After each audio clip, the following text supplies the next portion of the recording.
bientôt 13 h sur BFM TV. Bienvenue à vous si vous nous rejoignez. Nous sommes ensemble pour 3 heures d'information. Bonjour à tous, bonjour Benjamin. Bonjour Fanny, bonjour à tous. Et à la une de l'actualité de ce samedi, un mort et un blessé grave par balle lors d'une fusillade aux abords d'un stade de foot à Marseille. La thèse du règlement de compte est privilégiée. Les deux victimes sont connues des services de police. Nous serons sur place dans un instant avec Anthony Lebos. On en parle en plateau avec Guillaume Fard. Pour la première fois, la marche des fiertés parisiennes s'élance depuis la banlieue. Le défilé pour défendre les droits des personnes LGBTQI+, part cet après-midi de Pantin en Seine-Saint-Denis, direction la place de la République à Paris. Avant cela, un rassemblement est organisé à Pantin avec des prises de parole. Avant la grande réouverture le 9 juillet prochain, une soirée test est organisée ce soir dans 2 boîtes de nuit parisiennes avec 2200 personnes, sans masque ni distanciation, mais en étant vaccinés.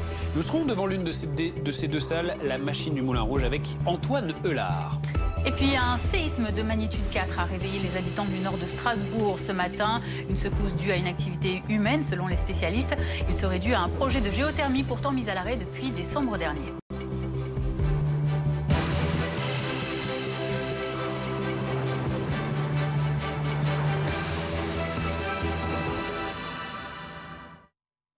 L'actualité nous emmène donc à Marseille ce samedi. Une fusillade a éclaté hier soir devant un stade en marge d'un tournoi de foot interquartier. 2 personnes ont été visées. L'une d'entre elles est décédée. L'autre est dans un état grave. Anthony Lebos, vous êtes sur place pour BFM TV. Anthony, la piste du règlement de compte est privilégiée. Les 2 victimes sont connues des services de police. Oui, les 2 victimes sont 2 hommes connus des services de police. L'un est décédé, il a été atteint à 4 reprises. L'autre est gravement blessé, il a été atteint à 2 reprises. Ce sont 2 hommes qui sont âgés entre 25 et 35 ans. Ils ont participé hier au tournoi de football qui était organisé entre plusieurs quartiers nord de Marseille. Et un des témoins que nous avons rencontré hier soir après le drame nous a raconté avoir discuté avec l'homme qui est décédé quelques instants avant le drame. Il nous décrivait cet homme comme une belle personne qui n'était pas dans les embrouilles de son propre aveu, mais il se doutait bien que derrière ce drame se cachait un règlement de compte. Alors pour rappeler les faits, hier soir vers 20h30, une voiture arrive en trombe devant le complexe sportif Lamartine que vous apercevez derrière moi. Les occupants de cette voiture tirent sur ces 2 hommes, ces 2 joueurs. Une dizaine de coups de feu ont été tirés, séparés par 2 salves de tir selon des témoins. Ces 2 hommes sont donc les 2 victimes de ce drame. Les auteurs des faits ont ensuite pris la fuite avec leur voiture. Cette voiture qui a été retrouvée calcinée, brûlée 2 km plus loin. Les auteurs des faits n'ont pas encore été identifiés. Ils sont activement recherchés et c'est la police judiciaire qui a été saisie de l'enquête. Anthony, ce qu'il faut signaler aussi, c'est que ce n'est pas la première fois que ce genre de fait arrive dans ce 15e arrondissement de Marseille. Non, ce n'est pas la première fois. C'est vrai que le 15e arrondissement de Marseille est gangréné par ces règlements de compte. 2 exemples à vous donner. Le premier, il s'est déroulé en février dernier. Un homme de 33 ans a été abattu. Et là encore, la piste privilégiée, c'était le règlement de compte. Deuxième exemple, ça s'est passé en juin 2020. Un homme a été abattu dans sa voiture, criblé de balles, des balles qui provenaient d'armes de guerre. Là encore, un soupçon de règlement de compte. Et c'est vrai qu'il y a plusieurs exemples comme celui-ci à vous donner. Et ces règlements de compte, eh bien, ils sont souvent dus à cause d'histoires de trafic de stupéfiants, de trafic de drogue. Il se déroule souvent en pleine nuit, parfois en pleine journée. Un 3e exemple à vous donner, ça s'est passé en 2016. Un homme a été abattu avenue Saint-Antoine, à 500 mètres d'ici, une avenue très commerçante. Il a été abattu à 16 h de l'après-midi. Et c'est vrai que les habitants de ce quartier, même s'ils nous disent que c'est assez calme ici, n'étaient pas vraiment surpris. Pour eux, aucun doute, il s'agissait bien d'un règlement de compte hier. Et ils nous décrivaient une atmosphère, c'est vrai, de rivalité entre différents quartiers, différents clans. Pour preuve, ils refusaient même de témoigner devant notre caméra de peur des représailles. Merci beaucoup Anthony Lebos à Marseille pour BFM TV avec Marjorie Marcillac. Guillaume Fard est avec nous en plateau, consultant sécurité. Guillaume, cette semaine, il y a eu aussi à Marseille ces tirs sur un TGV. Est-ce qu'il y a une recrudescence de la violence à Marseille? Est-ce qu'il y a un problème marseillais? En fait, plutôt non, nous disent les chiffres. Alors c'est vrai que c'est assez paradoxal au regard de ces événements hier soir qui sont quand même terribles. Vous le rappeliez, un homme est mort, un homme a été grièvement blessé. Mais concernant la drogue d'abord, le 31 décembre 2020, le ministère de l'Intérieur nous disait qu'il y avait 3952 points de deal en France. Les Bouches-du-Rhône ne sont pas dans le trio de tête des départements où on trafique le plus. C'est la Seine-Saint-Denis, le Rhône et ensuite le Nord. Et concernant Marseille et les assassinats, la tendance est plutôt à la baisse. Alors si on part bien évidemment des années 80, la grande période de la French Connection, c'était un assassinat par semaine lié au trafic de drogue. Si on fait un bond dans le temps, le début des années 2010, on était à un assassinat tous les 15 jours à Marseille lié au trafic de drogue. 2017, on tombe à un assassinat par mois. Et l'année 2020, eh bien, c'était 8 assassinats liés au trafic de drogue. Donc en fait, à Marseille, la tendance est plutôt à la baisse, avec un taux d'élucidation de ces assassinats liés au trafic de drogue dans la capitale phocéenne qui s'améliore. On est à 50% de taux d'élucidation, là où la moyenne nationale est plutôt aux alentours de 30%. Merci Guillaume pour ces précisions donc, sur ce qui se passe à Marseille. On vous parle à présent de ce verdict condamné mais libre. Valérie Bacot est donc sortie sous les ovations hier soir, les applaudissements du palais de justice de Chalon-sur-Saône. Après 5 jours de procès, elle a été condamnée à 4 ans de prison, dont 3 avec sursis pour l'assassinat de son mari, violent, incestueux et proxénète. Ayant déjà effectué 1 an en détention provisoire, elle est partie libre du tribunal. C'est un soulagement pour cette mère de famille battue, violée et prostituée donc pendant près de 25 ans. Mais alors, que dit finalement ce verdict sur le jugement des femmes victimes de violences conjugales? On voit ça avec Romain Langlais. Juge et coupable, mais surtout reconnu victime. C'est toute la nuance de la décision de justice rendue hier soir par la cour d'assises de Saône-et-Loire. Pour l'avocate de Valérie Bacot, c'est une grande victoire pour toutes les femmes victimes de violences conjugales. On a pris en compte non seulement les traumatismes de son enfance, et puis surtout la terreur qu'elle a vécue durant toute sa vie de couple. Donc c'est une décision qui me paraît extrêmement juste. Au-delà du verdict, certains espèrent désormais que l'affaire Valérie Bacot marque un tournant, notamment dans la considération de la parole des femmes, pour éviter d'en arriver à de tels drames. Petit à petit, heureusement, l'institution commence à prendre en compte la vie épouvantable et les tracasseries au jour le jour, les violences que peuvent subir ces femmes. Mais c'est quand même très très lent. Autre point soulevé par plusieurs associations, la création d'une loi de légitime défense différée pour permettre dans certains cas de faire acquitter des personnes ayant tué leur conjoint violent, ce qui n'a pas été possible pour Valérie Bacot. Il faut essayer d'étudier s'il y a une possibilité de faire cette légitime défense différée pour ensuite l'appliquer d'une façon circonspecte, en pesant tout. Ce n'est pas une autorisation de tuer, pas du tout. C'est une autorisation d'être un tout petit peu défendue, comprise et respectée. Une demande qui avait déjà été formulée une première fois en 2014 au moment du procès de Jacqueline Sauvage, mais qui n'avait jamais abouti. Se déhancher sur le dance floor des boîtes de nuit, Benjamin, ça fait tellement longtemps, ça manque. La réouverture est prévue, on le sait, des discothèques le 9 juillet, mais peut-être déjà dès ce soir un petit avant-goût à Paris. On est dans 2 salles parisiennes exactement, le Cabaret Sauvage et la Machine du Moulin Rouge, où vous vous trouvez, Antoine Heulard pour BFM TV. C'est une grande soirée test de clubbing, Antoine, qui va donc avoir lieu. Expliquez-nous clairement comment ça va se passer. Eh bien, c'est une soirée comme avant, sans masque, sans restriction, sans distanciation physique, sans jauge non plus. Très concrètement, dans cette boîte de nuit que vous apercevez derrière moi, la Machine du Moulin Rouge, 1100 clubbers pourront se déhancher ce soir. La seule obligation pour eux, c'est d'être doublement vaccinés, d'avoir reçu la 2e dose depuis au moins 14 jours et de se soumettre à un test PCR avant la soirée et dans 7 jours après la soirée. Alors c'est une soirée comme avant, mais c'est surtout une expérimentation scientifique. La soirée est encadrée par toute une équipe de chercheurs et le but, eh bien, c'est de voir si faire la fête dans un lieu bondé engendre un risque ou non de propagation du virus. Écoutez justement à ce sujet les précisions de l'un des organisateurs au micro de Julie Rosaire. L'idée, c'est vraiment d'expérimenter des conditions de club, de vie normale, de vie réelle en fait. Donc ça va se passer de la façon suivante, c'est-à-dire que le masque ne sera pas obligatoire, il n'y aura pas de distanciation, on sera en jauge pleine. Ce qui diffère un peu avec la réouverture des clubs qui a été annoncée pour le 9 juillet. Les clubs réouvriront le 9 juillet avec une jauge de 75%. Et nous, le test qu'on fait, c'est en jauge pleine. Et l'idée, c'est de voir si jamais il va y avoir des transmissions de Covid pendant ce test. Les scientifiques qui encadrent cette soirée expliquent que c'est une première mondiale et les résultats seront connus dans le courant de l'été. La soirée ce soir commencera à 23h et durera jusqu'à 6h du matin. Et pour l'occasion, les meilleurs DJ du moment seront derrière les platines, notamment Laurent Garnier et Étienne de Crécy pour ceux qui connaissent. Rien que ça. Merci beaucoup Antoine Heulard. On connaît bien, nous, sans notre époque. Merci Antoine Heulard avec Julie Rosaire à la Machine du Moulin Rouge, donc à Paris, l'une de ces 2 boîtes de nuit qui va tenter l'expérience. Thierry Fontaine, bonjour. Vous êtes président de l'UMIH Nuit, l'Union des métiers des industries de l'hôtellerie, donc pour la section nuit. Les discothèques, on le rappelle, elles sont fermées administrativement depuis le 17 mars 2020. Elles vont rouvrir le 9 juillet. Est-ce que cette soirée test, qu'est-ce qu'elle va apporter? Est-ce qu'elle est indispensable à cette réouverture du 9 juillet? Alors, pour le 9 juillet, non, elle n'est pas indispensable puisqu'on aura sans doute les résultats après.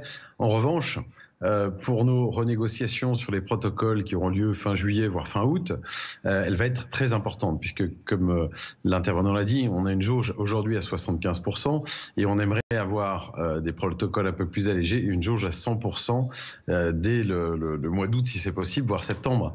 Mais en effet, il faut aujourd'hui qu'on arrive. Ces soirées tests, on les demande déjà depuis 1 an. On aurait aimé les avoir avant. Bon, elles arrivent que maintenant. C'est de toute façon, il faut prendre les choses de manière positive. Aujourd'hui, on sait qu'on va rouvrir le 9. Ceux qui ne sont pas capacités de le faire, au moins peuvent se préparer pour leur rentrée de septembre, avec peut-être des protocoles allégés. Donc oui, cette soirée test, elle est parfaite dans les conditions qu'on a demandé, c'est-à-dire avec un pass sanitaire élargi. La seule différence, c'est que là, la soirée test va se faire avec des tests salivaires. Nous, ce sera test PCR ou antigénique ou double vaccination. C'est la petite chose qui diffère. Et ces autotests en tests salivaires, on les avait demandés, ils nous ont été refusés. Donc si au mois d'août, on peut accéder à ces tests parce que les résultats ont été probants, ce sera de toute façon une belle avancée. Vous parliez des jauges. La jauge à 75% en intérieur, justement, la mairie défendra une levée de cette jauge auprès du gouvernement, la mairie de Paris, si l'expérimentation de ce soir se révèle concluante. Pour vous, il faut vraiment aller dans ce sens-là et vous pensez que ce test d'aujourd'hui permettra de lever complètement cette jauge pour avoir du 100% intérieur et extérieur ? Bien sûr, puisqu'aujourd'hui, on parie un petit peu sur l'avenir. Hein. On n'est pas certain, même nous, de connaître les résultats. C'est pour ça que l'expérimentation est importante. Mais si en effet, on prouve qu'avec une jauge à 100%, il n'y a pas plus de contamination, c'est parfait. Après, la contamination zéro, on l'aura nulle part. Hein. La preuve, c'est que même discothèques fermées, les bars et les restaurants fermés, on a quand même eu des contaminations partout en France. Ce qui est important, c'est de se dire, en rapport aux fêtes privées, aux soirées clandestines qui s'y passent, où là, il n'y a aucun protocole sanitaire, est-ce qu'on améliore énormément les conditions sanitaires? Oui, ça je le pense. Et est-ce qu'on baisse énormément aussi les contaminations qui se passent dans ces fêtes clandestines et privées? Je pense que obligatoirement oui, vu le niveau sanitaire. Donc ça ne peut être qu'une réussite. Quoi qu'il en soit, la France sortira gagnante de ces ouvertures de discothèques, j'en suis convaincu. Alors si toutefois les tests sont concluants, et on le souhaite, hein, a priori ça devrait être le cas, mais est-ce que vous avez tout de même envisagé l'hypothèse que ces expérimentations se révèlent négatives? Ça serait la douche froide pour vous, une fois de plus? Alors oui, ce serait la douche froide, mais il faut de toute façon qu'on sorte de ce coronavirus. S'il est amené à durer, parce que la couverture vaccinale n'est pas suffisante, il va falloir au bout d'un moment qu'on reprenne une vie d'avant. Donc encore une fois, on ne vend pas un Covid zéro, hein, mais si le taux d'incidence est clairement raisonnable, pourquoi refermer les discothèques? Aujourd'hui, il n'y a pas grand intérêt. Aujourd'hui, on a vu que de toute façon, les gens faisaient la fête, avec ou sans nous. Sauf qu'ils le font dans des conditions sanitaires très dégradées. Donc, je ne vous dis pas que si bientôt, bien sûr, dans cette soirée, on a un taux d'incidence de 200, raisonnable, c'est une certitude. Mais si on a un taux d'incidence aux alentours de 25-30, je pense que ça sera, quoi qu'il en soit, une vraie réussite et on améliorera la condition sanitaire. Les discothèques peuvent vraiment être de vrais partenaires pour ce déconfinement et ce retour à la vie d'avant, j'en suis convaincu là aussi. Il y a pas mal en tout cas plusieurs boîtes de nuit qui ont déjà indiqué qu'elles ne pourront rouvrir le 9 juillet parce qu'elles jugent que le protocole est trop difficile à gérer et à appliquer. Qu'est-ce que vous en pensez ? Alors, évidemment, pour certains, je vous rappelle qu'on a une couverture vaccinale chez les jeunes à ce jour de moins de 10%, un tout petit peu moins de 10%. Donc beaucoup, avec seulement 10% de clients vaccinés, ça va nous faire énormément de tests antigéniques à faire à l'entrée des discothèques. Peu vont venir avec des tests PCR. Donc, est-ce qu'il n'est pas urgent d'attendre? Je me mets à leur place. Ces gens-là préparent une rouverture pour septembre où la couverture vaccinale sera plus étendue. La jauge sera sans doute à 100%, on l'espère. Donc ces gens-là se préparent. Vous savez, pendant 15 mois, on était fermés. Il faut quand même remettre nos boutiques en ordre de marche, faire des contrôles de sécurité, repeindre, faire quelques travaux, réembaucher, puisqu'on a quand même beaucoup de salariés au bout de 15 mois qui sont partis de nos métiers. Donc il faut se préparer. Ceux qui sont en capacité de le faire le 9, c'est aussi une bonne chose. Ils participeront au test global grandeur nature pour les renégociations. Et ceux qui préfèrent attendre, écoutez, je pense de toute façon les aides sont maintenues jusqu'à fin août. doute. Je pense qu'il y en a pour tout le monde et c'est important que chacun soit à l'aise avec ses protocoles et à l'aise avec son entreprise et décide de lui-même comment la gérer au mieux de ses intérêts. Merci beaucoup Thierry Fontaine d'avoir répondu à nos questions en direct sur BFM TV cet après-midi. Je le rappelle, vous êtes président de la branche nuit de l'UMIH, l'Union des métiers et des industries de l'hôtellerie. Dans l'actualité également, à Strasbourg, ce tremblement de terre de magnitude 3,9 qui a réveillé les habitants au petit matin aujourd'hui. Aucun dégât n'a été constaté pour le moment, mais il s'agit de la plus forte secousse ressentie tout de même ces derniers mois dans la région. Oui, et selon le réseau national de surveillance sismique, le séisme aurait été induit par une activité humaine. Et pour le sismologue Jérôme Vergne, eh bien, il y en aura d'autres à l'avenir. Écoutez. Cet événement-là, alors il est fort, c'est le plus fort en fait de l'ensemble de la séquence, magnitude 4. Il n'est pas isolé. Voilà, on observe des événements depuis quelques temps.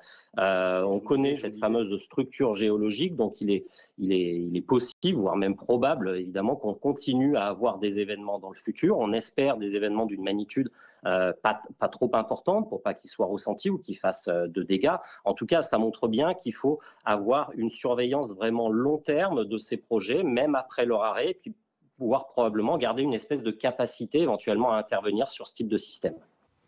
L'actualité à l'étranger, à présent, direction Miami, plus de 48 heures après l'effondrement spectaculaire d'un immeuble résidentiel de 12 étages. Au moins 4 personnes sont mortes et on est toujours sans nouvelles de 159 autres personnes. C'est une véritable course contre la montre qui se joue pour les secouristes. Marie Gentric est sur place pour BFM TV. Oui, les recherches se poursuivent toute la nuit et ce sont des conditions difficiles pour les secouristes. Déjà, la météo qui ne facilite pas les choses. Il fait très humide, il a commencé à pleuvoir tout à l'heure.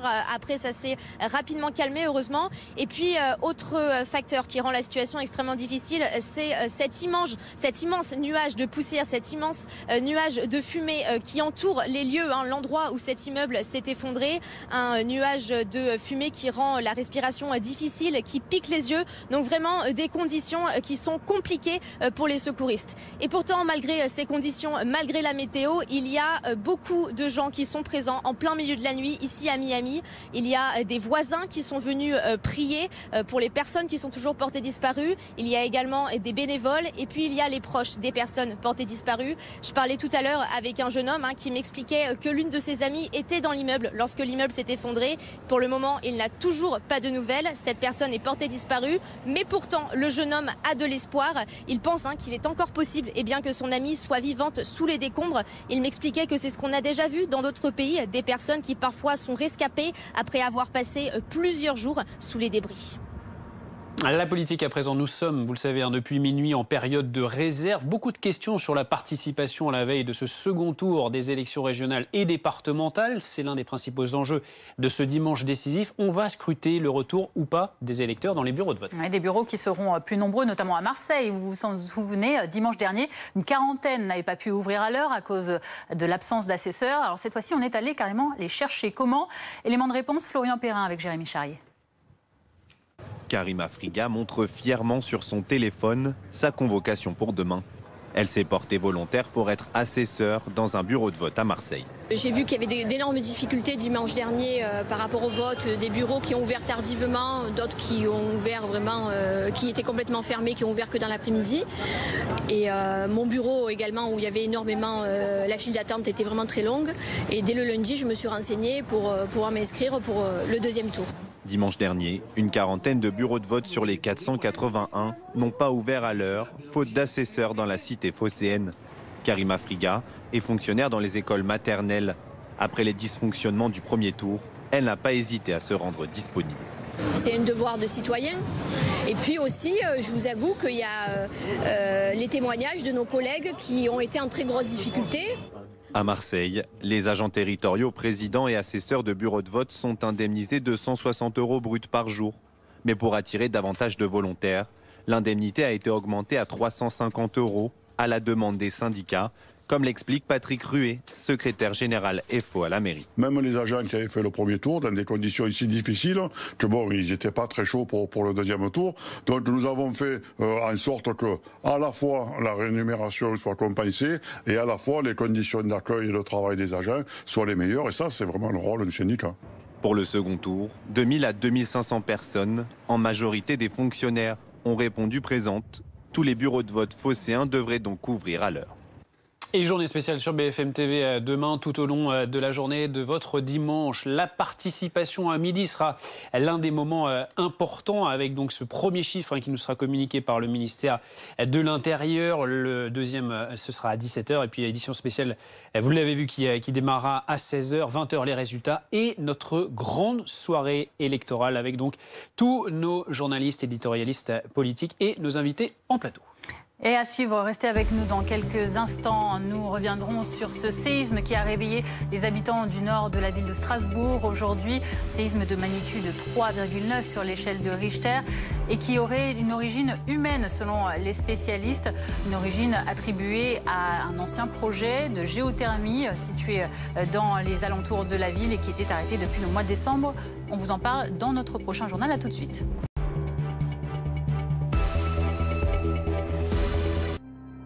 Ce week-end, retrouvez tous les matchs, tous les sports, toutes les images, tous les résultats. L'Actu Sport, ce week-end sur BFM TV. Votre programme avec Pronoclub, la plateforme qui réunit pronostiqueurs et parieurs. Pronoclub.fr.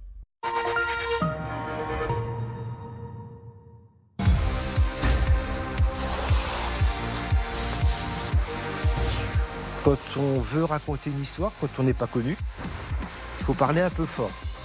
Quand on part de zéro, on se dit ça va être mission impossible. Comment est-ce qu'on va faire naître une marque dans un marché qui ne l'attend pas ?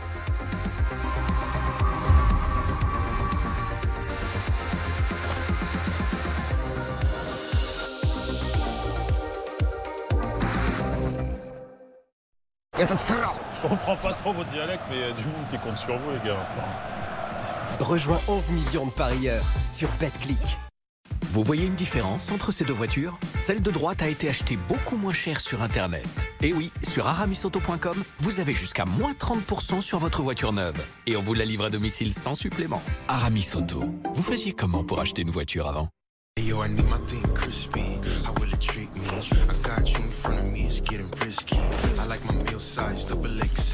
KFC. SFR présente le départ en week-end idéal de Sophie. Ah bah déjà que tout le monde soit prêt. Mais maman, même Léna. Et mon jeu ? Et ma série ? Et la 5G ? Allez, tiens, profite-en pour appeler ma mère. Oui, c'est parti. Salut les On part, hein, Brigitte. Tout le monde est prêt. Ah bon ? Même Léna ? Oui, mamie, même moi. J'espère qu'on n'aura pas trop de bouchons. Allez, suivez-moi. Je connais un raccourci. La 5G de SFR est là et elle n'a pas fini de vous étonner. SFR, enjoy. Eh oh, c'est pas Versailles ici, hein. C'est pas Versailles, oh, c'est la pub. Eh oh. Pas Versailles ici. Hop. C'est pas Versailles ici, la pub. Vous connaissez la pub? Mais c'est pas Hop. On est chaque jour un peu plus nombreux à faire des économies d'énergie. Avec Total Énergie, c'est simple. Une énergie jusqu'à 10% moins chère et des services pour réduire votre consommation. Il y a certaines choses qui comptent, comme avoir une salle de bain confortable quand on se rend compte qu'elle devient son nouveau bureau. Ou encore, des fenêtres de qualité qui tiennent compte du voisinage.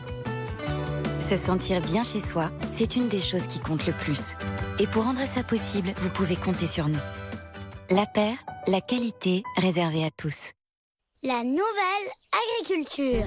Mon père, il est tellement fort qu'il travaille très très dur pour mieux vous nourrir tous les jours.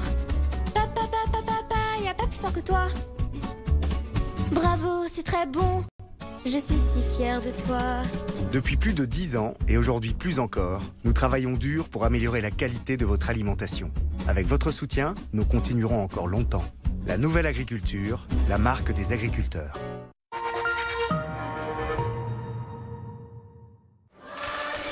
Nous sommes avec Marion, qui est conservatrice de musée.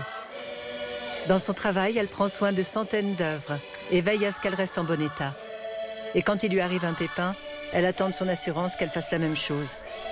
C'est pourquoi GMF propose la garantie rééquipement à neuf, qui répare ou remplace vos meubles, appareils et objets précieux. GMF, premier assureur des agents du service public. GMF, assurément humain. Certains se font une idée particulière des véhicules hybrides. Ils s'imaginent tout et n'importe quoi. Et pourtant, il y a déjà 17 millions de conducteurs d'hybrides Toyota à travers le monde. Roulez avec votre temps. Pendant les Happy Hybrid Days, repartez dès maintenant avec votre Toyota CHR hybride à partir de 219 € par mois, entretien inclus.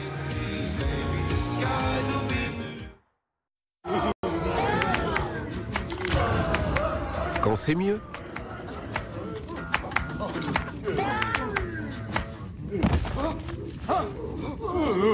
c'est plus cher. Pas chez Free. Avec Free, la 5G est au prix de la 4G. Merci Free. Vendez votre voiture.fr. J'ai reçu le prix de vente pour ma voiture directement chez moi, sans me déplacer. Obtenez le prix de vente pour votre voiture en ligne depuis chez vous. Entrez les informations de votre voiture sur vendezvotrevoiture.fr et recevez rapidement le prix final. Prenez ensuite un rendez-vous de reprise et vendez votre voiture au prix annoncé. Rendez-vous sur www.vendezvotrevoiture.fr. 20%. C'est le nombre de jeunes victimes de cyberharcèlement. 20% qui le vivent souvent comme un traumatisme. 20% qui n'osent pas toujours en parler. 20% pour qui la caisse d'épargne a décidé d'être encore plus utile, en intégrant une assistance psychologique dans ses assurances scolaires et santé. Caisse d'épargne, vous êtes utile. Pour moi, l'une des meilleures choses dans la vie, c'est d'évoluer à chaque instant. Nous découvrons des technologies fascinantes. Nous choisissons qui nous sommes et comment nous envisageons notre futur.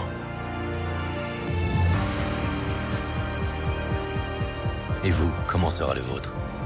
Nouvelle Audi Q4 e-tron 100% électrique. Le futur nous anime. Vous êtes chez Julie et Marc. Laissez un message. Oui, je vous rappelle pour votre suivi immobilier. Je sais que depuis votre divorce il y a 6 mois, vous êtes obligés de vivre ensemble et que j'ai pas forcément été très impliqué. Mais là, je m'y remets. On va la vendre, votre jolie maison. On lâche pas. On s'accroche. Pour que vous ne viviez jamais ça, choisissez un conseiller immobilier vraiment disponible. IAD estime gratuitement votre bien sur iadfrance.fr. Trop chaud? Ventilez votre intérieur en regardant la météo avec le purificateur d'air Dyson.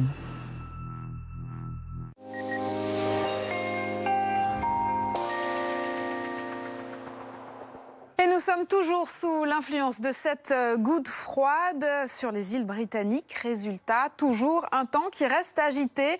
Alors on le voit bien, cet enroulement sur le nord-ouest du pays qui apporte des précipitations soutenues cet après-midi. Elles vont le devenir en tout cas entre les pays de la Loire, à l'intérieur de la Bretagne, jusque sur la Normandie. On voit tout cela qui se dirige vers le nord du pays. Et puis on va surveiller également dans le courant de l'après-midi et surtout de la soirée, ces orages qui vont se mettre en place sur les Pyrénées, qui vont avoir tendance à remonter sur l'ouest de la région Midi-Pyrénées et dans le courant de la nuit remonter jusque sur les Charentes. Donc grande prudence, des orages qui seront sous surveillance. On retrouvera d'ailleurs la trace de ces orages demain matin de la Gironde aux Charentes, une partie de la Bourgogne en remontant sur le sud de l'Île-de-France, mais de façon atténuée par rapport à ce qui va se passer dans le courant de la soirée et dans le courant de la nuit. Ça restera chargé sur le sud-ouest et puis jusque sur les Hauts-de-France, on aura quand même un ciel assez changeant avec de nombreux nuages, quelques averses. Ce sera beaucoup plus ensoleillé, toujours sur les régions les plus à l'est et sur le littoral méditerranéen. Dans le courant de l'après-midi, c'est à nouveau très instable sur la majeure partie du pays, du sud-ouest en remontant sur les régions du nord. Alors les orages en arrivant dans l'air chaud, alors l'air chaud qui sera plutôt encore sur les régions les plus à l'est, pourront apporter cette fois-ci des orages mais un peu plus forts qu'ailleurs, voire assez forts, accompagnés de grêle. Il faudra surveiller la situation et toujours ce pourtour méditerranéen jusque dans la vallée du Rhône qui resteront à l'écart de toute cette instabilité. Le soleil se maintiendra. Un coup d'œil à vos températures pour demain matin. Des valeurs au lever du jour qui s'échelonneront de 12 à 20 degrés. Donc ça reste toujours très contrasté. 12 degrés à Brest, à Cherbourg également. Il fera 16 à Paris. On attend 16 degrés également à Lyon et jusqu'à 20 degrés au réveil. Ce sera du côté de Perpignan ou encore à Nice. Dans le courant de l'après-midi, côté Mercure, on le voit très nettement, une France divisée avec cet air chaud donc qui va apporter tout ce carburant aux orages. Jusqu'à 33 degrés à Grenoble, 30 degrés à Strasbourg. À peine 21 degrés, ce sera pour la capitale, et 18 degrés seulement à Brest ainsi qu'à Biarritz. Un coup d'œil maintenant pour s'apercevoir que la semaine prochaine, ça va rester encore très instable. Encore des vagues orageuses qui seront assez musclées également, des Hauts-de-France jusque sur l'est des Pyrénées. Les températures seront stationnaires, le pourtour méditerranéen reste à l'écart et cette instabilité, on va la conserver. Il faudra vraiment attendre la fin de semaine prochaine pour voir un temps un peu plus stable s'installer sur le pays.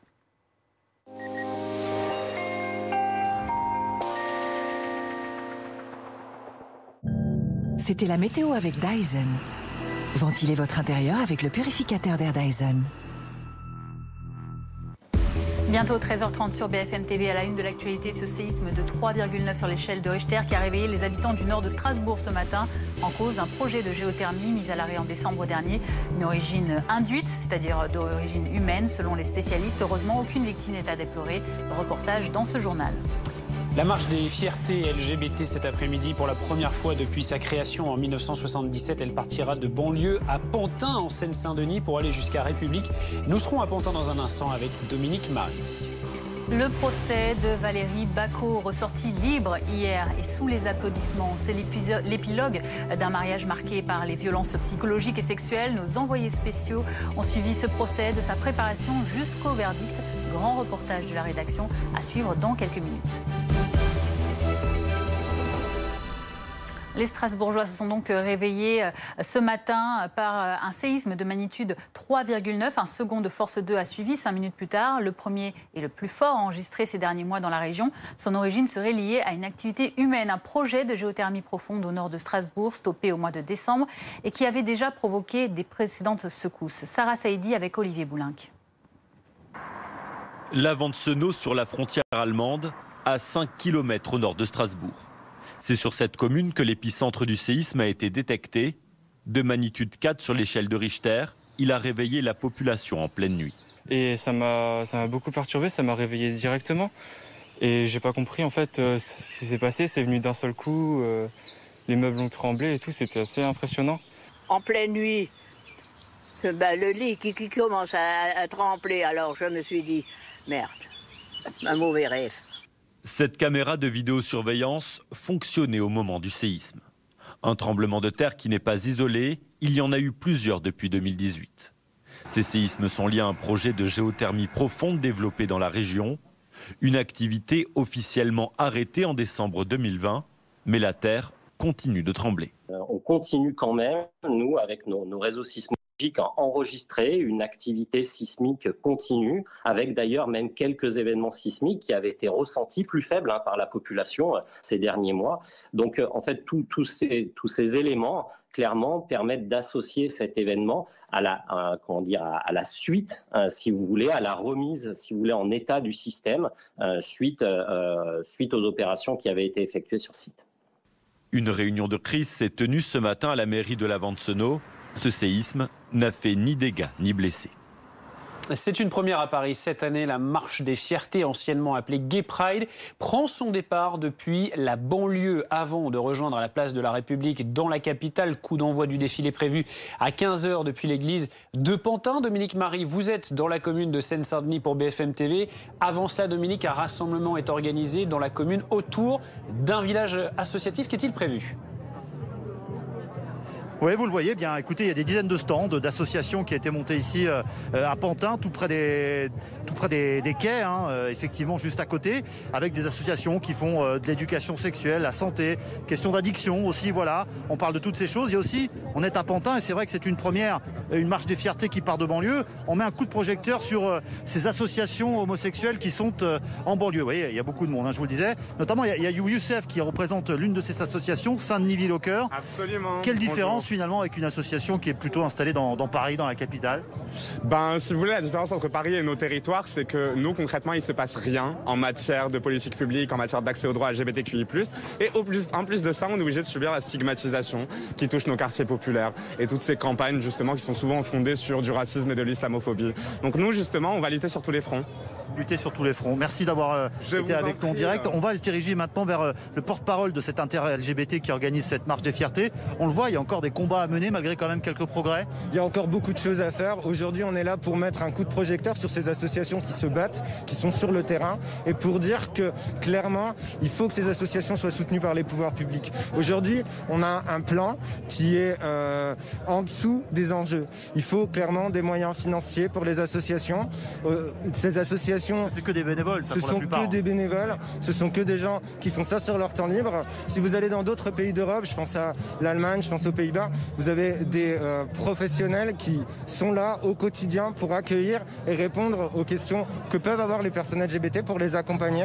Et nous, c'est ce qu'on demande. On demande un réel soutien politique. Et ce soutien politique, pour l'instant, il n'est pas là et on le regrette. Alors la Gay Pride, vous l'avez entendu, c'est évidemment des revendications politiques, mais c'est aussi la fête. Vous entendez un peu de musique derrière moi.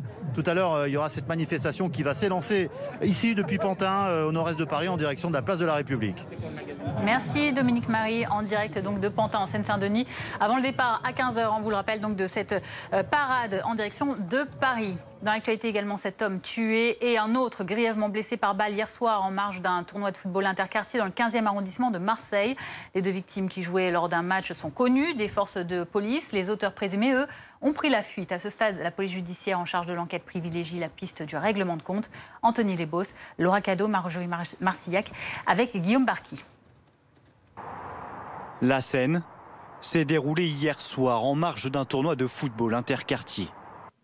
Il est aux alentours de 20h30 lorsqu'une voiture arrive à vive allure devant ce complexe sportif Lamartine dans le 15e arrondissement de Marseille. Plusieurs individus qui se trouvent dans le véhicule ouvrent le feu sur deux hommes qui venaient de terminer un match de football. Djibril, présent dans le stade, a croisé une des deux victimes quelques minutes avant les faits. Avant le drame, je l'ai croisé, je l'avais félicité pour son match. Je lui ai joué, ça venait de commencer, ça faisait 5 minutes. J'ai entendu des bruits, un tir, 2 tirs.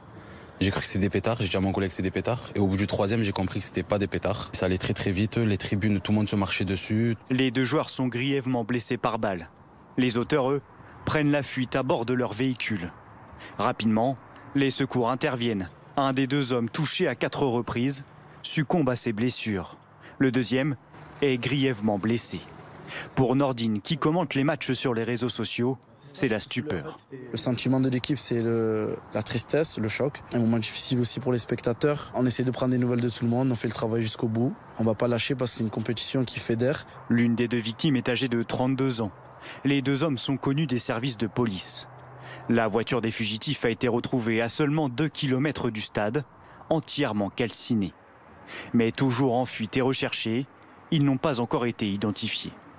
On part aux États-Unis à présent. Ce sont toujours 159 personnes qui sont recherchées après l'effondrement jeudi vers 1h30 du matin d'un immeuble près de Miami en Floride. Au moins 4 personnes sont mortes dans l'éboulement toujours inexpliqué du bâtiment de 12 étages. Le président américain Joe Biden a déclaré l'état d'urgence et les recherches de survivants se poursuivent, mais elles sont rendues difficiles par une tempête la nuit dernière, vous le voyez, ainsi que de fortes pluies. Valérie Bacot ne retourne pas en prison. La cour d'assises de Saône-et-Loire a condamné la mère de famille à 4 ans de prison, dont 1 an ferme, durée qu'elle a déjà effectuée en détention provisoire. Malgré cette condamnation pour l'assassinat de son mari violent, qui l'avait notamment forcé à se prostituer, c'est sous les applaudissements que la femme, très affaiblie par 5 jours de procès, est ressortie hier du palais de justice de Chalon-sur-Saône. Nos envoyés spéciaux ont suivi ce procès éprouvant de sa préparation jusqu'au verdict. Amélie Rosic, Hortense Gérard, Caroline Mier et Charles Ricot. À sa sortie de la salle d'audience, Valérie Bacot semble ne plus tenir sur ses jambes. Jugée pour avoir tué son mari violent, elle sort du tribunal, libre. Je voudrais remercier la Cour et tout le soutien que j'ai eu de tout le monde. Et c'est un nouveau combat maintenant pour toutes les autres femmes et toutes les maltraitances. Merci. Vous allez comment, Valérie, si on peut vous demander? Vous êtes soulagée? Non, pas soulagée, mais vidée. Vidée mentalement et physiquement. Et vous rentrez chez vous? Oui, et je pourrais être là pour mes enfants et ma petite fille. Valérie Bacot, 40 ans, dont 25 de viol, de coups, de prostitution forcée. Le jury a estimé qu'elle ne devait pas retourner en prison pour avoir ôté la vie à Daniel Paulette, dit Dany, son ex-beau-père.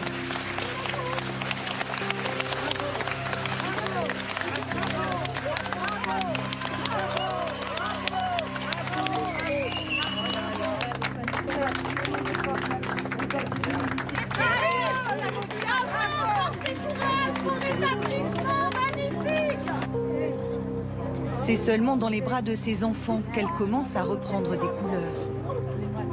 Vivez en paix, vos enfants. Vivez en paix. Merci Valérie, merci pour toutes les femmes. Vous y croyez? Ah bah, un peu dur d'y croire, mais oui, je suis soulagé. Ça a été des bons moments? Ouais, ça a été sacrées émotions, mais content qu'elle puisse continuer sa vie normalement. L'épilogue d'une vie sous emprise, le début d'un nouveau chapitre, celui de la reconstruction.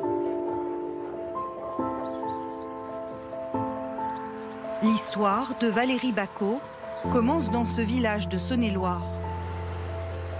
Elle est âgée de 11 ans lorsqu'elle rencontre Dany Paulette. Il est le nouveau compagnon de sa mère alcoolique. Elle n'a que 14 ans lorsqu'il abuse d'elle pour la première fois. Un inceste douloureux et répété. J'avais peur parce qu'il était déjà brutal et il me disait que j'avais pas intérêt de le dire, sinon ça allait mal se passer et qu'elle me croirait jamais. Et comme ma mère était déjà spéciale aussi, j'ai jamais osé rien dire. C'est une des sœurs de Daniel Paulette qui le dénonce. Il fera 2 ans de prison pour agression sexuelle avant de revenir au domicile familial. Cette fois, Valérie Bacot, 17 ans, tombe enceinte. Daniel quitte la mère et épouse la fille. Le couple emménage dans ce pavillon où ils élèveront leurs 4 enfants. Derrière les volets bleus, une jeunesse sans souvenir heureux. Un quotidien très compliqué, rempli de cris, selon les enfants du couple. Mon père était violent. Il nous tapait, donnait des calottes, jetait à la figure tout ce qu'il avait sous la main quand il avait bu, tous les jours. À la maison, Dany Paulette décide de tout. Quoi voir à la télé, à qui parler, quand sortir. Un monde tyrannique où il règne en maître absolu, duquel Valérie Bacot ne peut s'extraire. Vous vivez dans quelque chose où vous croyez que c'était... Vous croyez que c'est comme ça partout, quoi. Vous pensez pas que c'est que vous. Puis comme il vous dit toujours que c'est à cause de vous, vous croyez tout ce qu'il dit. Avec le temps, la jeune femme perd tout libre arbitre. Elle me l'a dit, oui, j'étais une sorte de marionnette et c'est lui qui tirait les fils. C'est ça l'emprise.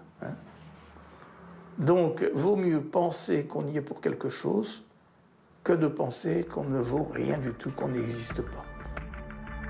Dany Paulette s'improvise proxénète. Il prostitue son épouse d'une manière particulièrement perverse. Il a tout prévu, les cartes de visite et un monospace aménagé pour les passes. J'avais des oreillettes et du coup je l'entendais par l'oreillette et il me disait comment me tourner, faire comme ci, faire comme ça. La soif de domination de Daniel Paulette ne s'arrête pas là. Alors qu'elle est âgée d'à peine 14 ans, il se rapproche de sa fille, Carline. Mon père me demandait de me mettre dans son lit, sous la couette. Un jour, il m'a demandé comment j'étais sexuellement la taille de mon soutien-gorge. Je me suis dit que j'allais finir comme ma mère, prostituée.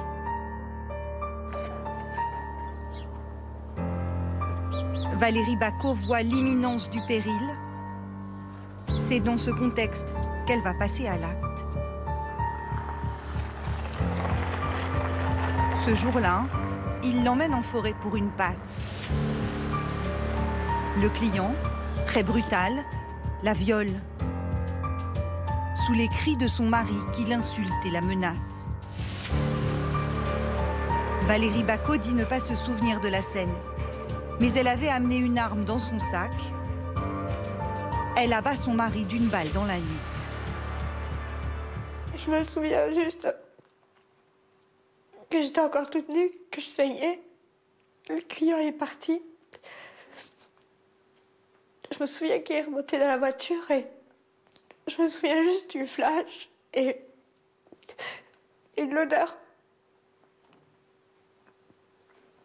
Parce que j'ai les yeux fermés. Et du coup, il y a eu du bruit. Et moi, je pensais que quelque chose était me sauver. Parce que j'ai peur qu'il me tue. Avec l'aide de ses enfants, elle va enterrer le corps dans un bois. 18 mois plus tard, le meurtre de Danielle Paulette est dénoncé par une proche mise dans la confidence. Valérie Bacot est incarcérée 1 an avant de sortir en liberté conditionnelle.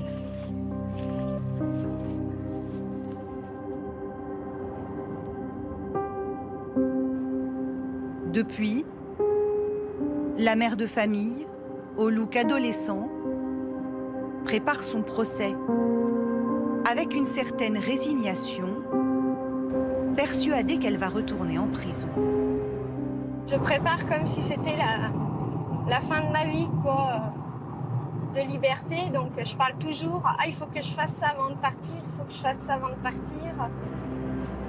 Ce n'est pas en Bourgogne qu'elle organise sa défense, mais à 350 km de chez elle, à Paris.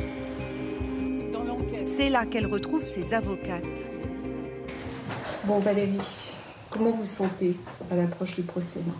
J'appréhende, mais hâte que ce soit fait, que je sois fixée et, comment dire, si j'arrive à gagner contre lui, quoi. Maître Tomassini et Bonadjunta sont des spécialistes de la défense des femmes battues. Ce sont elles qui ont représenté Jacqueline Sauvage, cette femme de 65 ans qui avait elle aussi abattu son mari violent. Condamnée à 10 ans de réclusion, elle avait finalement obtenu une grâce présidentielle. Est-ce que c'est clair pour vous, toute la journée du drame, on va dire? Est-ce que c'est clair? Est-ce que ça s'enchaîne bien dans votre esprit? Non, c'est par... On va revoir tout ça. C'est par flash, par saccade. Il faudrait se souvenir depuis le matin ce qui s'est passé.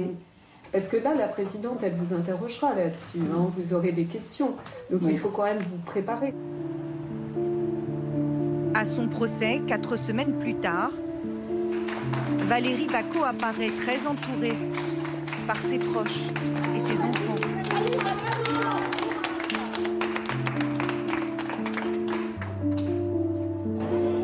Comme une enceinte de protection et d'amour dressée autour d'elle.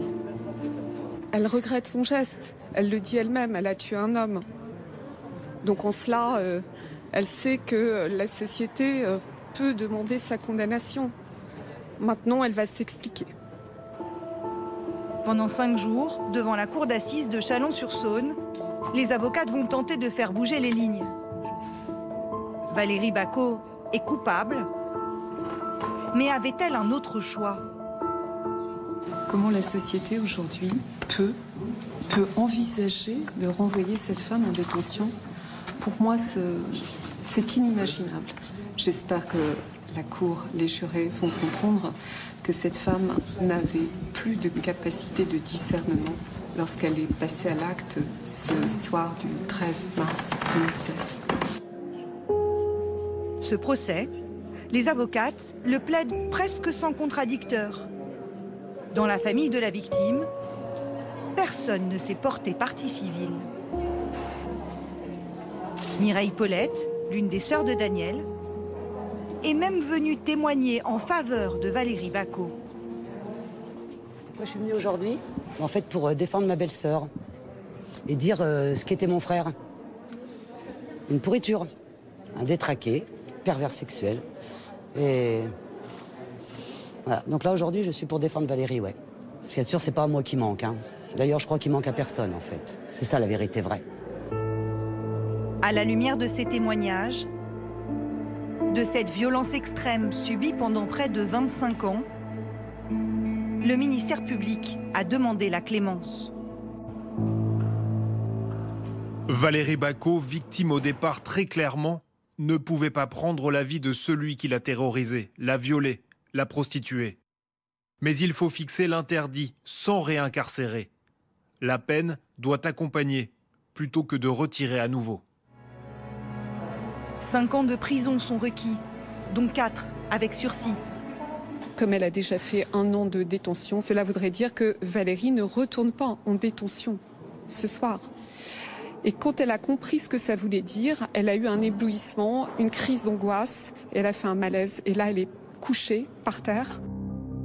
Valérie Bacot, encore persuadée de sa propre culpabilité, peine à s'imaginer libre. Dans son abnégation, voici les derniers mots qu'elle a adressés au jury. D'abord, je voudrais dire pardon à mes enfants de ce que je leur ai fait endurer. Pardon aux enfants qu'il a eus avant, pardon à sa famille, à ses ex-compagnes. Et merci à vous tous de m'avoir écouté et de m'avoir appris beaucoup de choses. Ce procès, c'est un grand pas pour moi, pour peut-être tourner une page et passer un cap, j'espère. Finalement, le jury a souhaité une peine plus légère que celle réclamée par l'avocat général. Valérie Bacot est condamnée à 4 ans de prison, dont 3 avec sursis. Sa peine est purgée. Elle ne retourne pas derrière les barreaux.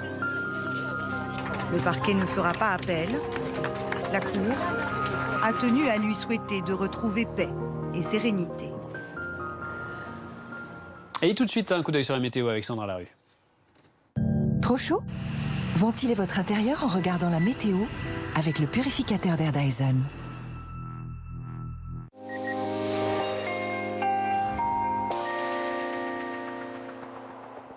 Et c'est un temps bien maussade ce samedi sur le nord-ouest du pays, comme ici à Paris. Un ciel chargé, quelques averses seront possibles dans le courant de l'après-midi. En fait, nous avons toujours cette goutte froide sur les îles britanniques qui nous apporte son influence et qui nous apporte, on va le voir sur cette animation satellite, eh bien, ces précipitations. On voit bien cet enroulement déjà sur l'animation satellite et accompagné sous ces nuages, eh bien, des précipitations sur une partie de la Bretagne, des Pays de la Loire, ça remonte sur la Normandie. Et on va surveiller également dans le courant de la soirée plutôt, donc un petit peu plus tard dans la journée, ces orages qui vont se mettre en place, parfois forts, accompagnés de grêles, de vents violents sur les Pyrénées. Tout cela va remonter sur l'ouest de la région Midi-Pyrénées et en direction du Limousin dans le courant de la nuit. Donc grande prudence, on retrouvera d'ailleurs demain matin la trace de ces orages, mais vraiment de façon atténuée sous un ciel maussade malgré tout, de la Gironde jusque sur les Charentes, en remontant sur le sud de l'Île-de-France, en allant également vers la Bourgogne. Ce sera très chargé sur le sud-ouest du pays. Il n'y aura vraiment que les régions les plus à l'est et le pourtour méditerranéen qui vont conserver encore un temps bien ensoleillé. Dans le courant de l'après-midi, attention, tout cela devrait à nouveau se réactiver, cette instabilité. Et en arrivant dans l'air chaud qui va rester encore présent, on va le voir avec les températures dans l'est, ces orages pourraient être forts et accompagnés de grêles une nouvelle fois. Tout cela épargnera donc toujours le pourtour méditerranéen où le soleil va persister ainsi qu'en vallée du Rhône. Les températures donc en tout début de matinée, des valeurs très contrastées comprises entre 12 et 20 degrés et donc dans le courant d'après-midi toujours de l'air très chaud sur les régions de l'Est.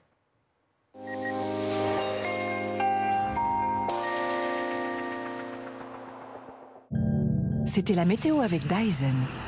Ventilez votre intérieur avec le purificateur d'air Dyson. Tout de suite, le sport.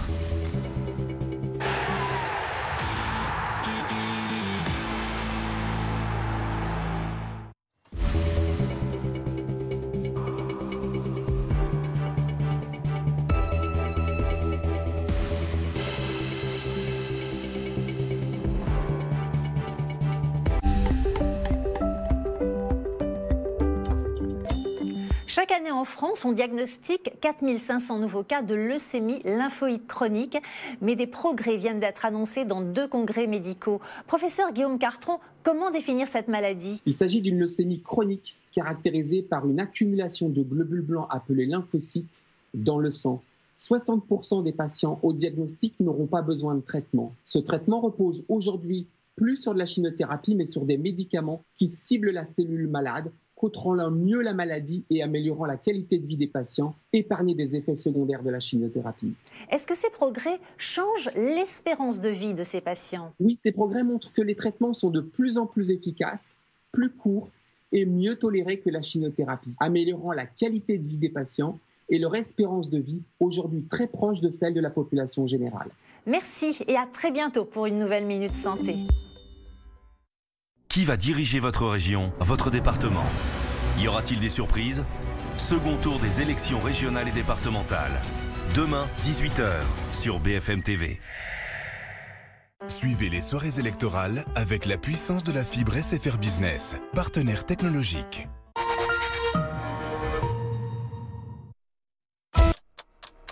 C'était le moment de prendre soin de votre santé.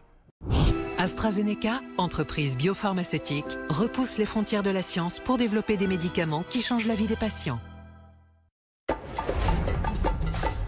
Retrouvez vos jeux préférés où vous voulez sur l'appli FDJ. À télécharger maintenant. Et pour jouer en toute sérénité, n'oubliez pas de fixer vos limites.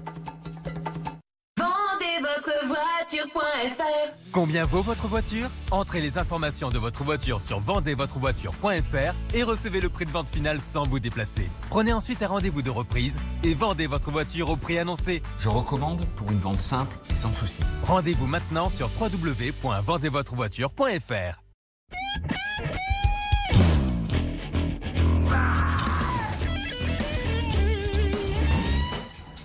Vous avez pas vu mes écouteurs? Demande à Julien. Quand ça arrive. Demande à Baba. 6, 7 et 8.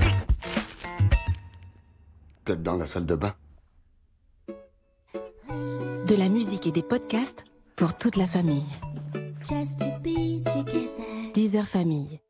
Ouais, Babs, t'es où? Ah, ma chérie, je suis désolé, je suis coincé au bureau là. Ah, c'est pas grave. Et bon match. Bisous, papa. Bon, allez, en place.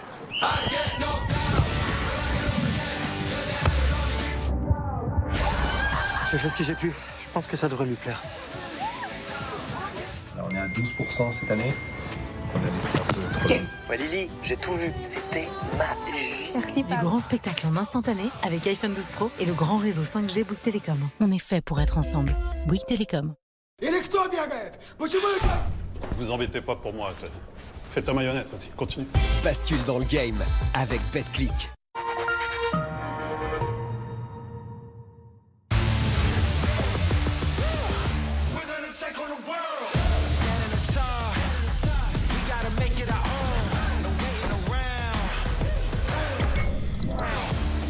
Grâce à vous, chaque année, les femmes et les hommes d'écosystème organisent la remise en état de près de 600 000 appareils électriques et électroniques.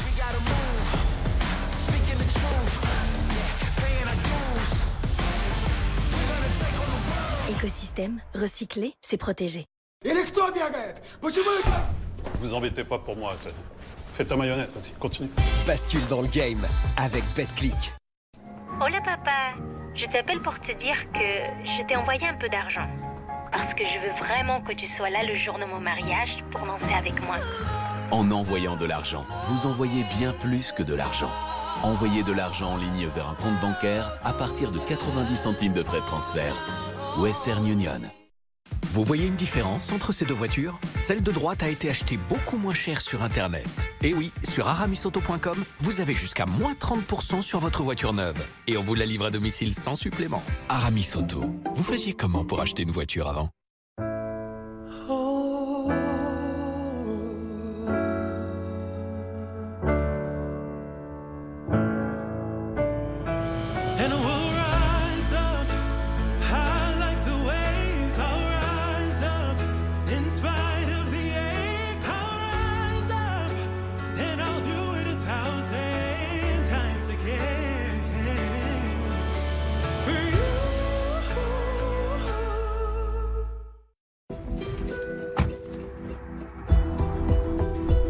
avez un itinéraire préféré, monsieur?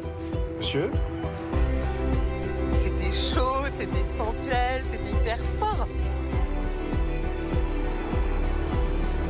Oh, j'adore cette chanson.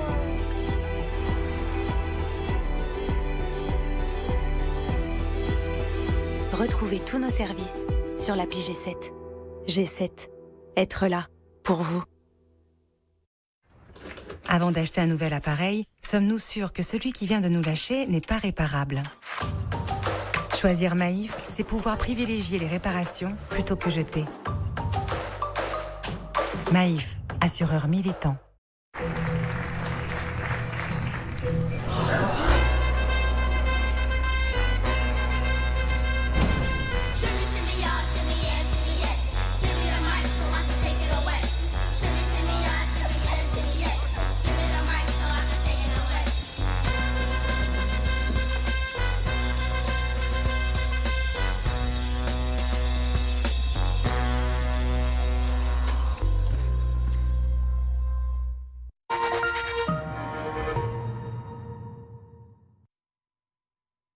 Merci d'être avec nous sur BFM TV à la une du journal de 14h. Il serait responsable de la mort de 2 personnes dans le Gers. Le variant Delta du Covid est désormais présent dans 12,2% des tests effectués en France. Mais à l'étranger, Sydney par exemple se reconfine et Israël remet le port du masque en intérieur au goût du jour. Reportage à suivre.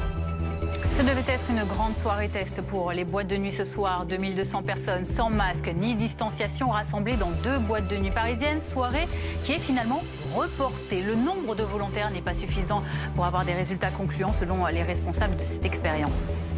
Un mort et un blessé grave par balle lors d'une fusillade aux abords d'un stade de foot à Marseille. La thèse du règlement de compte est privilégiée. Les 2 victimes sont connues des services de police. Nous serons sur place dans un instant.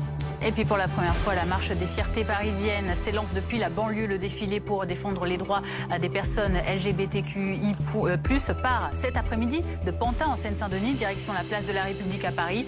Avant cela, un rassemblement a été organisé à Pantin avec des prises de parole.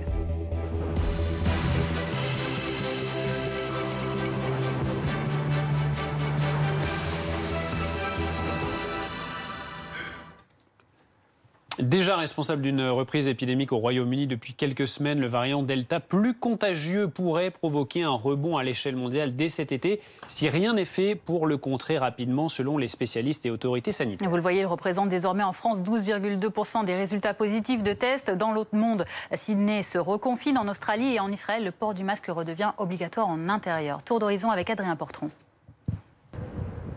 Habituellement bourdonnante, Sydney s'est muée une nouvelle fois ce samedi en ville fantôme. Depuis 18h ce samedi, la ville de Sydney est en confinement jusqu'à minuit le 9 juillet. Cela signifie que tout le monde doit rester chez soi. 5 millions d'habitants de nouveau calfeutrés. La cause ? Plus de 80 personnes testées positives cette semaine. Toutes en lien avec un chauffeur qui transporte des équipages de compagnies aériennes. Face à cette nouvelle, les riverains sont atterrés.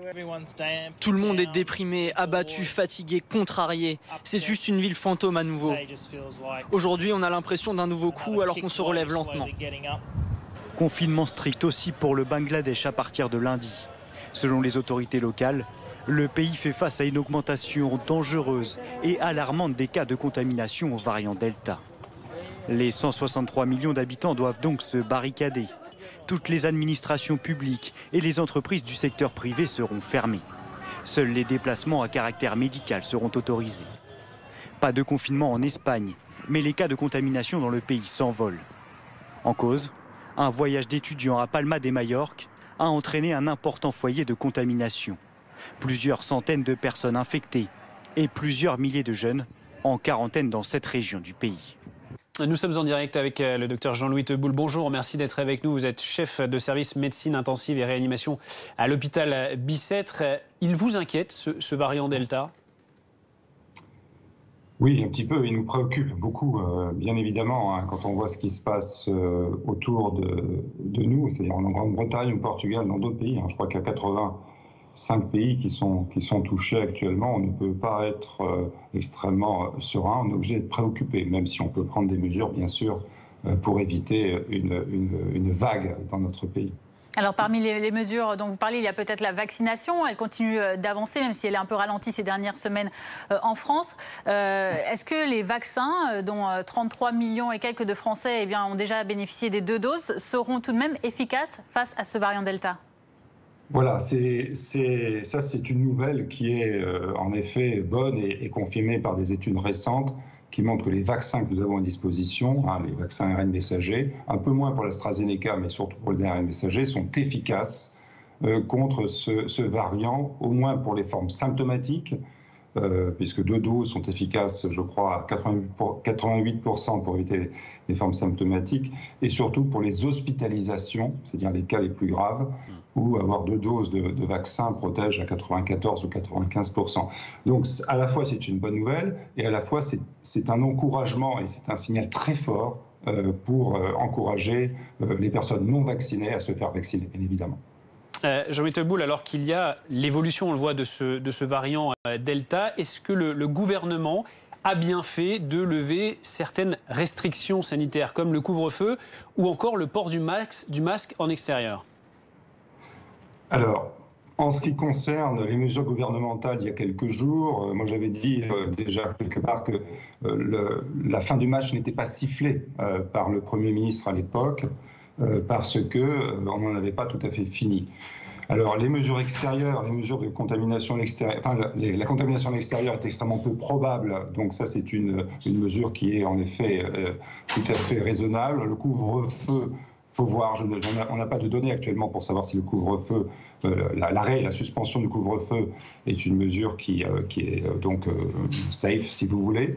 Maintenant, ce qui est important, je crois, puisque nous sommes actuellement quand même en France, il faut le répéter, au niveau le plus bas de contamination depuis des mois, depuis presque 1 an, c'est peut-être le moment d'adopter une stratégie donc de traçage, d'isolement pour les personnes qui sont soit touchées, soit contacts. Et c'est vraiment le moment, parce qu'il y a la masse critique maintenant, puisqu'on est à un niveau très bas, pour pouvoir le faire. Jean-Louis Teboul, restez à... Oui, je vous écoute, pardon.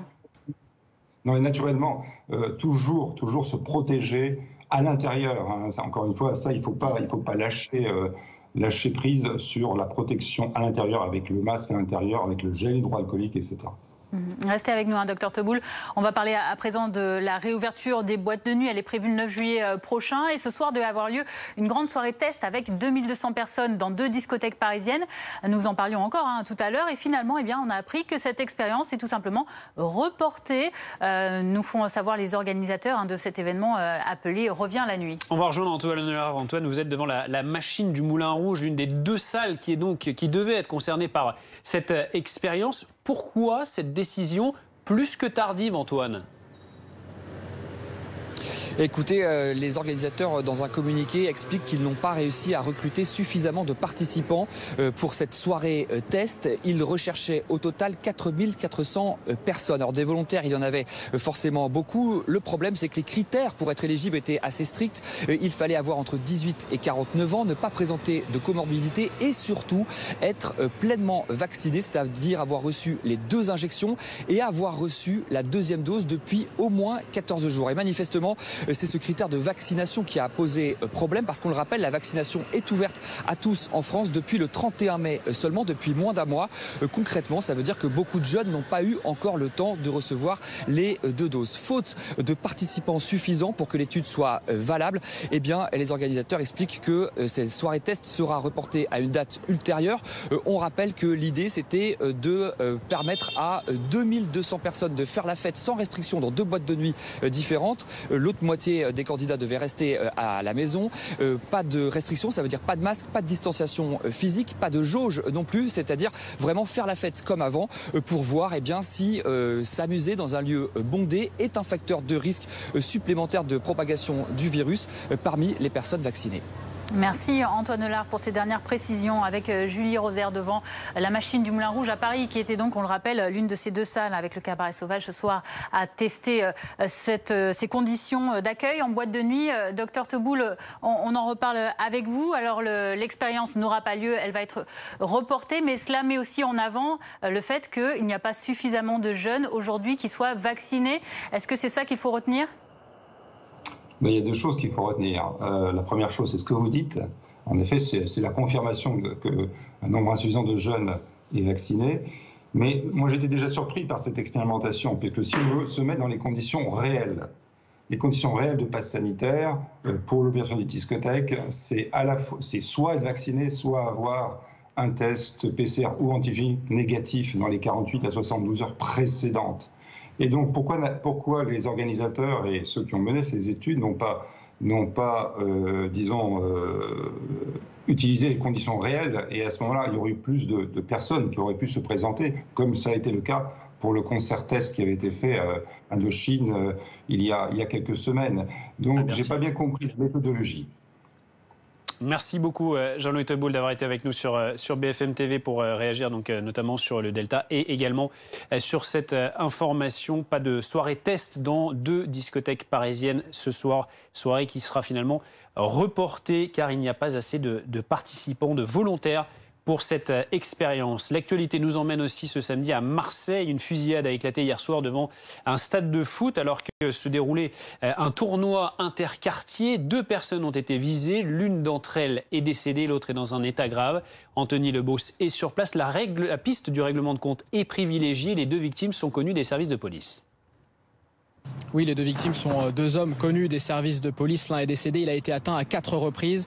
L'autre est gravement blessé, il a été atteint à 2 reprises. Ce sont 2 hommes qui sont âgés entre 25 et 35 ans. Ils ont participé hier au tournoi de football qui était organisé entre plusieurs quartiers nord de Marseille. Et un des témoins que nous avons rencontré hier soir après le drame nous a raconté avoir discuté avec l'homme qui est décédé quelques instants avant le drame. Il nous décrivait cet homme comme une belle personne qui n'était pas dans les embrouilles de son propre aveu, mais il se doutait bien que derrière ce drame se cachait un règlement de compte. Alors pour rappeler les faits, hier soir vers 20h30, une voiture arrive en trombe devant le complexe sportif Lamartine que vous apercevez derrière moi. Les occupants de cette voiture tirent sur ces 2 hommes, ces 2 joueurs. Une dizaine de coups de feu ont été tirés, séparés par 2 salves de tir selon des témoins. Ces 2 hommes sont donc les 2 victimes de ce drame. Les auteurs des faits ont ensuite pris la fuite avec leur voiture. Cette voiture qui a été retrouvée calcinée, brûlés 2 km plus loin. Les auteurs des faits n'ont pas encore été identifiés. Ils sont activement recherchés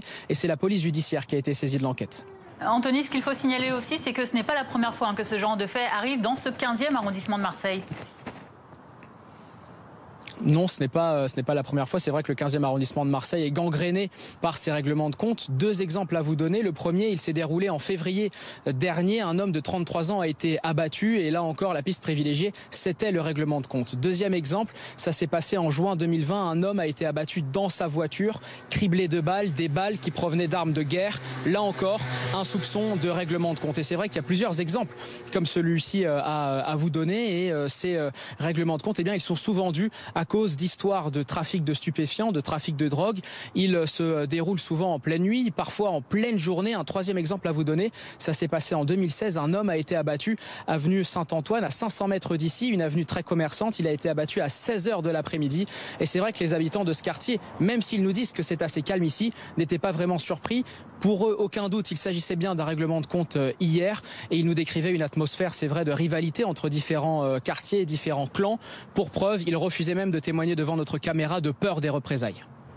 Merci beaucoup Anthony Lebos à Marseille pour BFM TV avec Marjorie Marcillac. Guillaume Fard est avec nous en plateau, consultant sécurité. Guillaume, cette semaine, il y a eu aussi à Marseille ces tirs sur un TGV. Est-ce qu'il y a une recrudescence de la violence à Marseille? Est-ce qu'il y a un problème marseillais? En fait, plutôt non, nous disent les chiffres. Alors c'est vrai que c'est assez paradoxal au regard de ces événements hier soir qui sont quand même terribles. Vous le rappeliez, un homme est mort, un homme a été grièvement blessé. Mais concernant la drogue d'abord, le 31 décembre 2020, le ministère de l'Intérieur nous disait qu'il y avait 3000 952 points de deal en France. Les Bouches-du-Rhône ne sont pas dans le trio de tête des départements où on trafique le plus. C'est la Seine-Saint-Denis, le Rhône et ensuite le Nord. Et concernant Marseille et les assassinats, la tendance est plutôt à la baisse. Alors si on part bien évidemment des années 80, la grande période de la French Connection, c'était un assassinat par semaine lié au trafic de drogue. Si on fait un bond dans le temps, le début des années 2010, on était à un assassinat tous les 15 jours à Marseille lié au trafic de drogue. 2017, on tombe à un assassinat par mois. Et l'année 2020, eh bien, c'était 8 assassinats liés au trafic de drogue.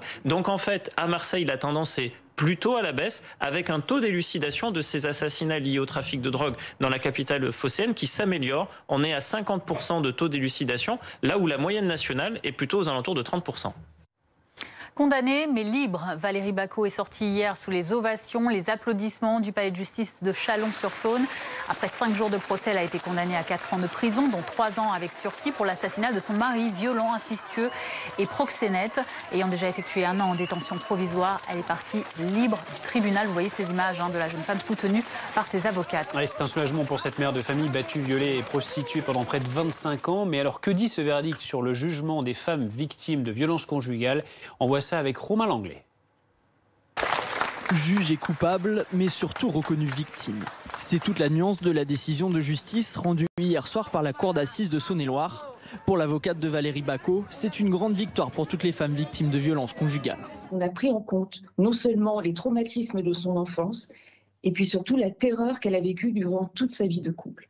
Donc c'est une décision qui me paraît extrêmement juste. Au-delà du verdict, certains espèrent désormais que l'affaire Valérie Bacot marque un tournant, notamment dans la considération de la parole des femmes, pour éviter d'en arriver à de tels drames. Petit à petit, heureusement, l'institution commence à prendre en compte la vie épouvantable et les tracasseries au jour le jour, les violences que peuvent subir ces femmes, mais c'est quand même très très lent. Autre point soulevé par plusieurs associations, la création d'une loi de légitime défense différée pour permettre dans certains cas de faire acquitter des personnes ayant tué leur conjoint violent, ce qui n'a pas été possible pour Valérie Bacot. Il faut essayer d'étudier s'il y a une possibilité de faire cette légitime défense différée pour ensuite l'appliquer d'une façon circonspecte, en pesant tout. Ce n'est pas une autorisation de tuer, pas du tout. C'est une autorisation d'être un tout petit peu défendue, comprise et respectée. Une demande qui avait déjà été formulée une première fois en 2014 au moment du procès de Jacqueline Sauvage, mais qui n'avait jamais abouti.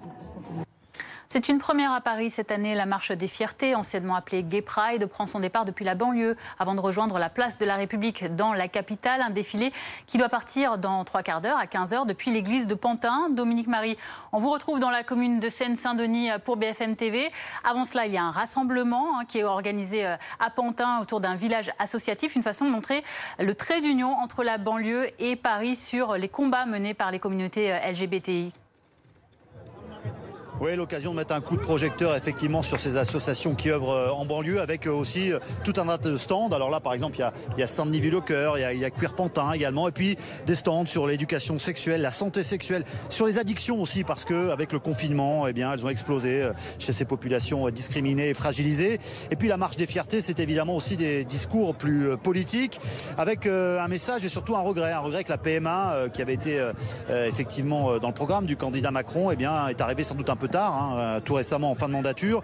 La crainte aussi qu'on revienne sur la circulaire Taubira qui permettait jusqu'à présent quasi automatiquement aux enfants nés d'une GPA, gestation pour autrui à l'étranger, eh bien d'avoir un passeport français. C'était un vrai combat des familles. Et puis aussi la demande de l'interdiction des thérapies de conversion, ces thérapies qui sont censées remettre dans le droit chemin, je mets des gros guillemets évidemment, des homosexuels égarés qui leur fait souvent plus de mal que de bien. Et puis la marche des fiertés, c'est évidemment bien la fête. Il y a beaucoup de musique qui résonne là-bas, avec tout à l'heure un défilé qui va s'élancer. Beaucoup de jeunesse, beaucoup de personnes de tous horizons. C'est vrai que d'ailleurs dans les personnes qu'on interroge, il y a loin, pas vraiment que des homos, il y a aussi des personnes, des hétéros très nombreux qui sont là, qui nous disent simplement être venus soutenir leurs copains homos, leurs copines ou copains transgenres, pour qu'ils aient finalement les mêmes droits que tout le monde.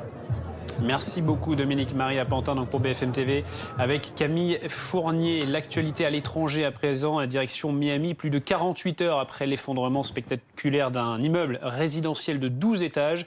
Au moins 4 personnes sont mortes et on est toujours sans nouvelles de 159 autres. C'est une véritable course contre la montre pour les secouristes. Les précisions sur place de Marie Gentric. Oui, les recherches se poursuivent toute la nuit et ce sont des conditions difficiles pour les secouristes. Déjà, la météo qui ne facilite pas les choses. Il fait très humide, il a commencé à pleuvoir tout à l'heure. Après, ça s'est rapidement calmé, heureusement. Et puis, autre facteur qui rend la situation extrêmement difficile, c'est cet immense nuage de poussière, cet immense nuage de fumée qui entoure les lieux, l'endroit où cet immeuble s'est effondré. Un nuage de fumée qui rend la respiration difficile, qui pique les yeux. Donc vraiment des conditions qui sont compliquées pour les secouristes. Et pourtant, malgré ces conditions, malgré la météo, il y a beaucoup de gens qui sont présents en plein milieu de la nuit ici à Miami. Il y a des voisins qui sont venus prier pour les personnes qui sont toujours portées disparues. Il y a également des bénévoles et puis il y a les proches des personnes portées disparues. Je parlais tout à l'heure avec un jeune homme qui m'expliquait que l'une de ses amies était dans l'immeuble lorsque l'immeuble s'est effondré. Pour le moment, il n'a toujours pas de nouvelles. Cette personne est portée disparue. Mais pourtant, le jeune homme a de l'espoir. Il pense qu'il est encore possible que son amie soit vivante sous les décombres. Il m'expliquait que c'est ce qu'on a déjà vu dans d'autres pays, des personnes qui parfois sont rescapées après avoir passé plusieurs jours sous les débris. Un mot de politique à présent, puisque nous sommes entrés depuis minuit en période de réserve. Puisque demain aura lieu le deuxième tour des élections régionales et départementales en France. À suivre évidemment en direct sur BFM TV, une journée spéciale consacrée où tout au long de cette journée, nous vous tiendrons informés des chiffres de la participation à midi, puis à 17h et l'édition spéciale qui démarre dès 16h sur BFM TV. À 20h, enfin, vous pourrez suivre les résultats et notre grande soirée électorale à partir de 22h. Tout de suite, les sports, on parle de l'Euro. Retrouvez votre programme avec les montres connectées Lotus Connected.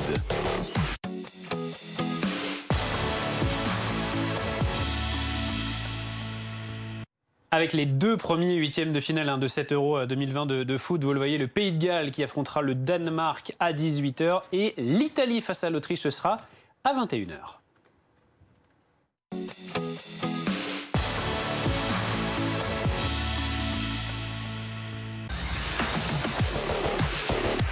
C'était votre programme avec les montres connectées Lotus Connected.